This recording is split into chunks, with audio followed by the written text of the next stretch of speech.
orang, Kanda dan Dinda, dihitung masing-masing. Kanda modal awalnya 100.000, kemudian setor lagi 30.000 dan melakukan prefer 20.000, sehingga pada akhirnya punya dia hanya 110.000.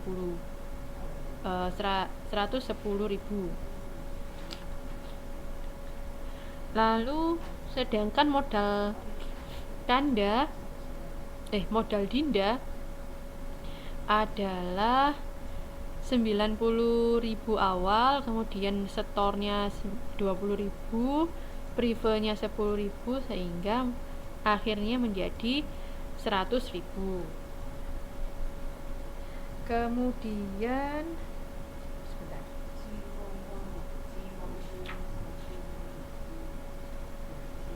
laba bersih. Jadi berapakah laba yang akan mereka dapatkan masing-masing? Maka perbandingannya, kalau Kanda 110 dibagi 210 dikali 40.000 ini labanya, sedangkan kalau Dinda 100 dibagi 210, 100 ya ini teman-teman. Silakan diganti, kalau di modulnya bukan 100.000 dikali 40.000 labanya sama dengan berapa, seperti itu.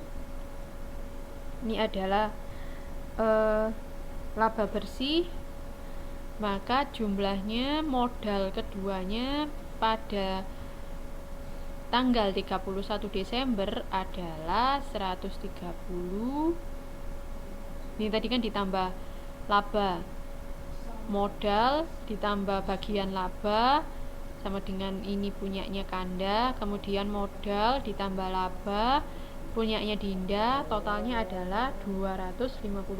Ini adalah modal firma keluarga ini. Oke, ini kalau firma. Sekarang kalau CV, penyusunan anggaran modal persekutuan komanditer. Persekutuan komanditer atau perseroan komanditer atau komanditer Venus Cap. Saya agak rancu ngomongnya. Terdiri dari persekutuan 2 orang atau lebih untuk mendirikan perusahaan. 1 orang atau lebih mempunyai tanggung jawab tak terbatas sebesar modal penyertaan. 1 orang atau lebih menjadi sekutu komanditer atau dengan tanggung jawab terbatas pada modal yang disetor. Sekutu komanditer bersifat pasif dan tidak boleh mengambil prefer, sedangkan kalau sekutu yang aktif boleh mengambil prefer. Contohnya gimana? Ada di sini modal sekutu aktif dan modal sekutu pasif. Kurang lebih sama dengan firma, tapi kalau firma kan boleh ngambil dua-duanya, boleh ngambil modal dua-duanya. Kalau di CV dia hanya boleh yang aktif saja, yang pasif gak boleh ngambil. Perhitungannya sama seperti ini. Ada prefernya di sini, tapi di sini nggak ada. Tuh, ini untuk anggaran perubahan modal pada firma. Pada CV. Sekarang penyusunan anggaran modal sendiri pada perseroan terbatas. PT atau perseroan terbatas merupakan badan usaha yang modalnya terdiri atas saham dengan tanggung jawab terbatas pada modal saham yang disetor. Kalau dia PT maka tidak ada prefer, dan anggaran laba ditahan, laba yang kalau anggaran modal pada PT disebut anggaran laba ditahan, di mana laba yang belum ada tujuannya. Laba ditahan itu laba yang belum ada tujuannya. Jadi seperti ini. Kan nggak ada namanya kalau di sini, karena dia PT, dimilikinya adalah pemegang saham, yang memiliki pemegang saham.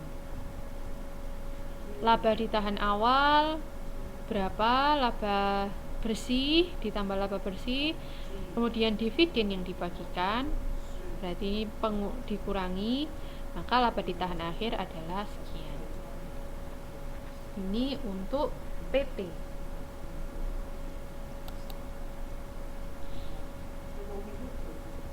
Nah, dividen adalah laba yang dibagikan kepada pemegang saham.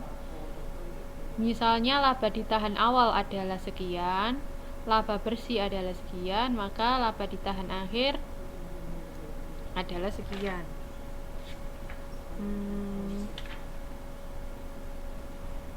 Ada di halaman 6.56 laba ditahan awal, kemudian laba bersih ditambah laba bersih menjadi laba ditahan akhir. Laba ditahan akhir pada triwulan 1 menjadi laba ditahan awal pada triwulan kedua. Sama juga ini, sama juga ini. Seperti itu. Oke. Nah, sekarang untuk koperasi. Koperasi dan PT merupakan badan usaha yang berbadan hukum, didaftarkan pada Departemen Kehakiman dan diumumkan dalam lembaga negara. Struktur modal sendiri koperasi adalah terdiri atas simpanan pokok, simpanan wajib, modal cadangan, modal sumbangan, laba ditahan atau sisa hasil usaha. Contoh anggaran perubahan modal sendiri dari koperasi adalah pada tabel 6.22 sini. Setoran pokok, kemudian ada simpanan wajib, ada setoran periode ini, sehingga simpanan wajib akhir Desember adalah ini. Modal cadangan, ada modal sumbangan, kemudian sisa hasil usaha 40, kemudian laba bersih periode ini 10, totalnya 50. Kemudian ada yang dibagikan, maka mengurangi sama dengan 35. Maka modal sendiri koperasi adalah 835. Semacam ini. Oke.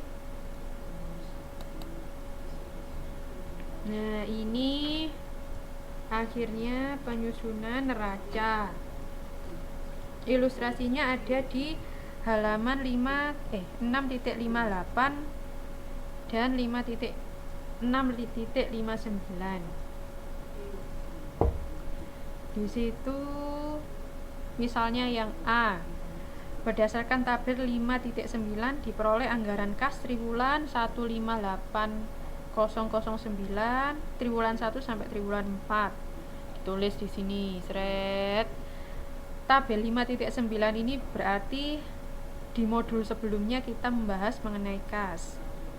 Kemudian yang B, anggaran piutang usaha bersih dan pinjaman tenaga kerja, dimasukkan semuanya dari triwulan 1 sampai triwulan 4. Pada triwulan 4 tidak ada pinjaman tenaga kerja, maka triwulan 4 sama dengan 0.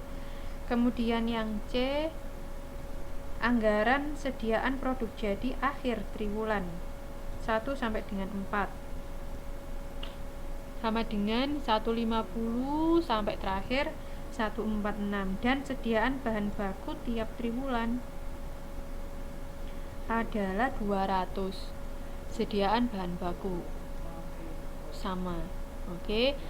Nah, yang D adalah anggaran utang, berarti ini sudah tidak termasuk aktiva, sudah termasuk dalam kewajiban kan kalau utang. Maka aktiva lancarnya kita jumlahkan semua, harta lancarnya sama dengan ini. Harga tetap bersih diketahui, harta lain-lainnya diketahui, maka harta tak lancarnya dijumlahkan, maka total harta adalah keseluruhannya berapa. Oke. Kemudian yang D, utang usaha akhir tahun, utang usaha di setiap triwulan ini. Kemudian yang E,